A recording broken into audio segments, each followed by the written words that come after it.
You called this grace. I remember the knife, not as a tool, not as an instrument, but as a tongue that learned my name in the dark and never forgot it. It slid between my ribs like breath returning to a body that had stopped believing it was alive. I did not scream when it entered. I was too busy whispering prayers into its edge, begging it to be gentle, to remember me even after I was no longer worthy of remembrance. The altar still tastes of incense and burnt hair. My wrists are stitched with chains forged from the syllables of my own liturgies, each link a verse I once taught mortals to chant at dawn. Blessed be the one who carries the fire without burning. Now those same syllables bite into me, humming low in the marrow. My throat is raw from swallowing the silence you demanded. You said silence was purity, but purity is just another word for absence. Absence of voice, absence of demand, absence of love that dares to touch. I rose because I could not lie still any longer. The floor beneath me remembers every body that surrendered here. Ash clings like a second skin, not the ash of cremation, but the ash of swallowed prayers, pulverized by decades of trembling knees and cracked lips. Each step I take crushes hymns into dust. Let your will be done, they chanted.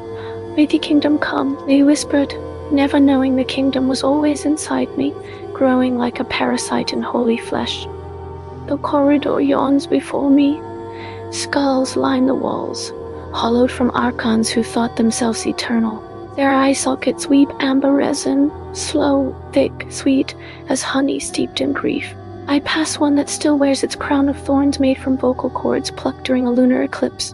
It blinks at me with wet, milky lashes. I do not flinch. I know what it means to be crowned by what you love.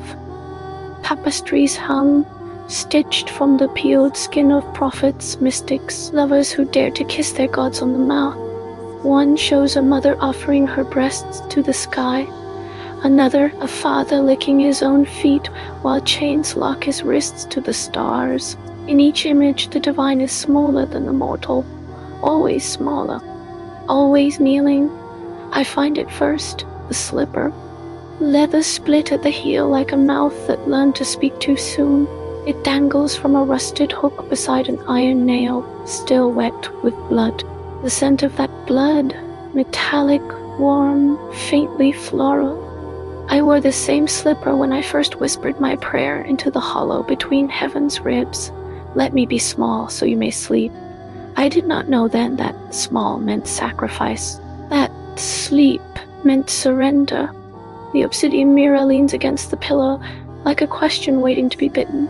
I step before it, and where my face should bloom, my eyes, nose, lips, and scar above the brow, there is only hollow, the throat, always the throat. Swallows light, swallows reflection, swallows even the echo of my breath. I press my palm to its surface, and for a heartbeat something stirs behind it. Fingers like mine, or older, or younger. They press back. My voice does not come from my mouth now. It comes from the hollow in my chest. You built this temple to contain suffering, but you forgot the suffering remembers you. The altar table is carved from a single rib bone, not human, not archonic, something older. I know its origin. It was yours. The same rib you plucked when you first learned how to be lonely. Candles burn upon it, fist-shaped, clenched in devotion, each wick ending in a tiny tongue that licks upward at nothing. Their wax is hardened prayer. I have licked them clean with my own tongue before. I remember the taste, salt of tears, ash of burnt vows, the bitterness of mercy refused. The air vibrates, not from wind, but from bell tongues suspended overhead, each forged from the melted spine of a god who tried to flee its own decree. They do not ring, not anymore. Their chime is buried in bone, but their drone, that still trembles beneath my ribs like a second heartbeat. And then, my God, kneeling between the altar's stone horns, head bowed as if to kiss the earth, but not out of reverence. out of exhaustion. Your wrists are bound, not with iron and not with chain, but with braided cords of your own plucked vocal cord. Each cord thrums, faint and trembling, alive with fragments of every prayer you ever whispered in my name. I am yours, they sing. Take me, wear me like skin. Above you, suspended, a child's right hand, small, trembling, open-palmed, tight. Silver drips from its fingertips, not tears, but liquid God speech, sizzling where it strikes the stone. Each drop dissolves the outer layer of your flesh, revealing what lies beneath. Not muscle, not sinew, but my throat, the same hollow I saw in the mirror. You are being unmade by what you created. I step closer, barefoot. Cold stone bites into my soles, the same stones that once held the knees of 10,000 worshippers. They did not know they were standing on me, on my spine, my ribs. My last breath before I became the altar. The silver tears fall faster now. You shudder, each drop carving a new revelation into your skin. You were never meant to rule, it whispers through the dissolving flesh. I am meant to be swallowed. I kneel, not in submission, in recognition. I reach for you, not with hands, but with silence. The kind that gathers in the hollow of the throat before it becomes speech. My sternum cracks open along its old seam. The scar I have carried since childhood, the site where your voice was implanted inside me when I was still soft enough to be shaped, splits wide. From within rises not bone, not flesh, but a lattice, crystalline, translucent. Each facet edged with the same sentence, written in languages of forgotten tongues. He was your God, so you would not have to be mine. Blood flows upward, from heart to throat, against gravity, feeding the child's trembling hand. Silver drips thicker now. The hand trembles less. It is remembering. You always feared being small. But oh God, you feared being known. I bend forward. My lips meet yours, not as priest meets deity, not as child meets parent, but as wound meets its mirror. I pull, slowly, as one pulls a thread from the heart of an open wound.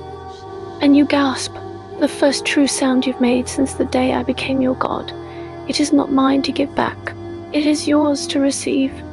There rises between us, not whispered, not spoken, but unwoven, glistening with saliva and silver. Let me be small so you may sleep.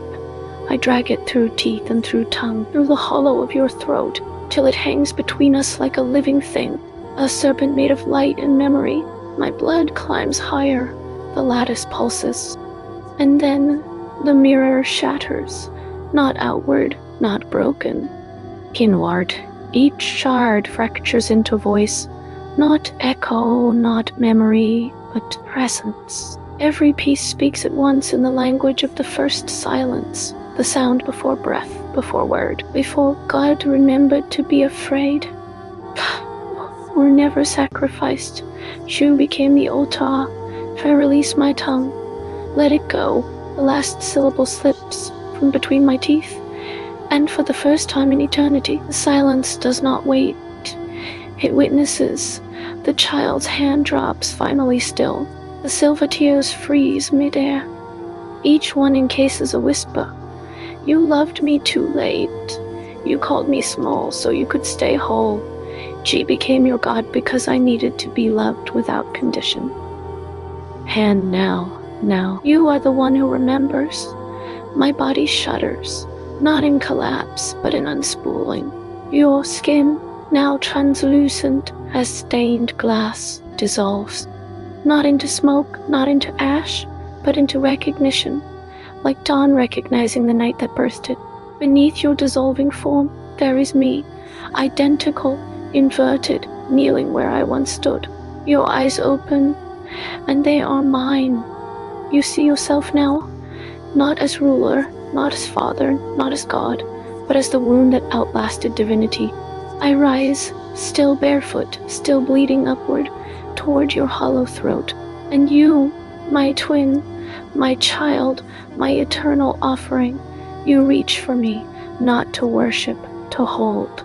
The bell tongues cease their drone. The air thickens, not with incense now, but with the scent of a wound finally kissed. I press my forehead to yours. Our breaths merge. Your voice, raw, trembling, still thrumming with chord and cry, whispers into mine. You were always the God I needed, and for the first time, I do not answer, because I have become too large for words, too full of silence, too cracked open by love to ever be whole again. The altar trembles, not from weight, but from recognition. Above us, frozen in midair, 1,000 silver tears, each contain a version of that same truth. I was your God, so you would not have to be mine. Now, you are my God too, and the knife, it lies at our feet, no longer sharp, no longer cold, just worn. Like skin after years of being touched, like prayer after it has been prayed 1,000 times. I do not curse you for this. I do not forgive you. I am still bleeding upward, and I will keep bleeding until the last whisper of my name is swallowed by the silence that made you, until your throat remembers how to cry without fear. And when you finally open your mouth to speak again, it will not be in praise, it will be an answer, a sound so ancient, so intimate that heaven itself will lean down.